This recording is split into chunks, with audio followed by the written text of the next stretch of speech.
Hello दोस्तों, नमस्कार, राधे राधे। जैसा कि हमने पिछले वीडियो में जाना कि एक्सिलरी टैंक एजिटेटर की मैकेनिकल सील को बॉक्सअप कैसे करते हैं। आज की वीडियो में जानेंगे कि एक्सिलरी टैंक की एजिटेटर की मैकेनिकल सील को शाफ्ट में कैसे इंस्टॉल करते हैं। सबसे पहले जो हमने मैकेनिकल सील की असेंबली को रेडी किया है उसे शाफ्ट में इंस्टॉल करेंगे कुछ इस प्रकार से, जैसा कि स्क्रीन में आपको देखने को मिल रहा होगा। सावधानी पूर्वक इसे करना है क्योंकि धक्का लगने से या ठोकर लगने से सील डैमेज भी हो सकती है। फिर उसके बाद हम शाफ्ट में की को इंस्टॉल करेंगे और जो कपलिंग लगती है हमारी उसको इंस्टॉल करेंगे। कपलिंग इंस्टॉल होने के बाद में लॉकिंग प्लेट से और बोल्ट की मदद से इसे कपलिंग को लॉक करेंगे। लॉक करने के बाद जो हमारा जैक बोल्ट के थ्रू हमने कपलिंग को फैलाया था उसको लूज करेंगे। लूज करने के बाद कपलिंग के तीन बोल्ट हैं उसे भी फुल टाइट करेंगे। जैसा कि अभी आपको दिख रहा है स्क्रीन पर, हम कपलिंग के बोल्ट को पहले लूज कर रहे हैं जैकिंग वाले। फिर उसके बाद हम कपलिंग की जो तीन बोल्ट हैं कपलिंग को लॉक करके रखने के लिए उसे भी टाइट कर रहे हैं। फुल टाइट होने के बाद में आगे के स्टेप को करेंगे। जैसा कि हमारी कपलिंग फुल टाइट हो चुकी है, जैसा कि आपको स्क्रीन पर देखने को मिल रहा है। प्रॉपर तरीके से टाइट होने के बाद हम गियर बॉक्स असेंबली को उठाएंगे। चेन ब्लॉक की मदद से हम इसे लिफ्ट कर रहे हैं। चेन ब्लॉक से उठाते समय ये भी ध्यान में रखना है कि हमारी जो चेन ब्लॉक है उस लोड को सहने की कैपेसिटी है उसमें कि नहीं, क्योंकि हमारे साथ अभी एक हादसा हो चुका है। हमारी चेन ब्लॉक का फेलियर हुआ था, जिसके कारण चोट लगने से बच गया, लेकिन हमारा प्रॉपर्टी डैमेज हुआ। गियर बॉक्स असेंबली पोजीशन में पहुंचने के बाद सबसे पहले हमें डुअल पिन के तीनों होल को प्रॉपर तरीके से मैच करना है और हल्का सा पुश करके उसमें इंस्टॉल करने की कोशिश करना है। आसानी से वह इंस्टॉल नहीं होगा, इसके लिए हम यहाँ पे स्टड या बोल्ट का उपयोग करेंगे, जिससे हम उसे टाइटिंग करके खींच सकें, अंदर की तरफ प्रेस कर सकें। आप आसान स्टेप की मदद से हम समझाने का प्रयास कर रहे हैं। जैसा कि आपको स्क्रीन पर देखने को मिल रहा है, हमने उसे अंदर की तरफ प्रेस कर लिया। प्रेस करने के बाद में जैक बोल्ट को टाइट रखना है। टाइट रखने के बाद में आपको जो हमने शाफ्ट को लॉक किया था लॉकिंग प्लेट की मदद से, उस डिवाइस को खोलना है। सबसे पहले वो जब खुल जाता है उसके बाद हम नेक्स्ट प्रोसेस को देखेंगे और समझेंगे कि क्या करते हैं।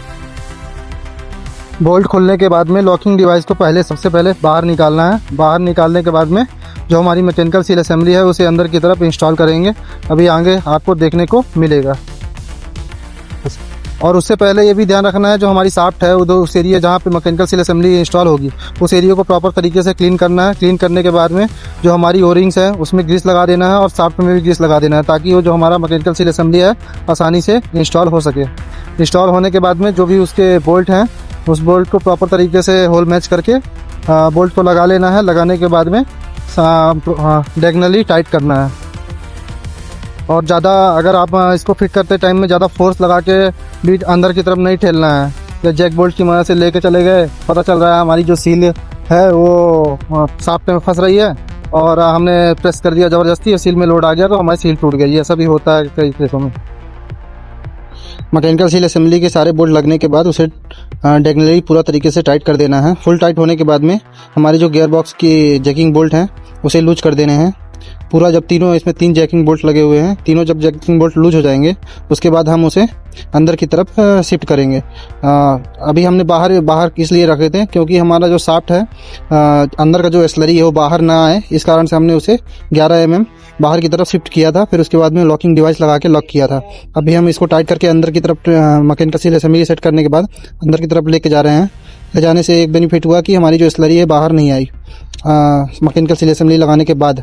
फिर हमको क्या करना है कि जब हमारा लॉकिंग क्लिड है उसे खोल देना है। उससे पहले हमको जो स्लीव लॉक सॉफ्ट में होगा उसको लॉक कर लेना है। जैसे कि आपको 2 फ्लांज दिखाई दे रहे होंगे, उनमें 8 का बोल्ट लगा हुआ है, उसे टाइट करें।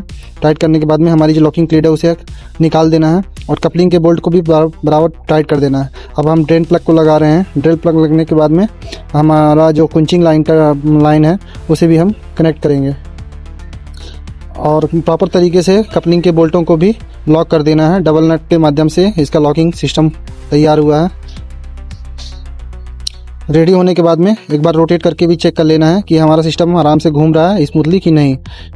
हमारा काम कंप्लीट होने के बाद कुछ फाइनल लुक इस तरीके से है जैसा कि आपको देखने को मिला। हम उम्मीद करते हैं कि आपको इस वीडियो के माध्यम से कुछ ना कुछ सीखने को मिला होगा। अगर हमसे कुछ गलती हुई इस काम में तो हमें आप कमेंट करके बता सकते हैं।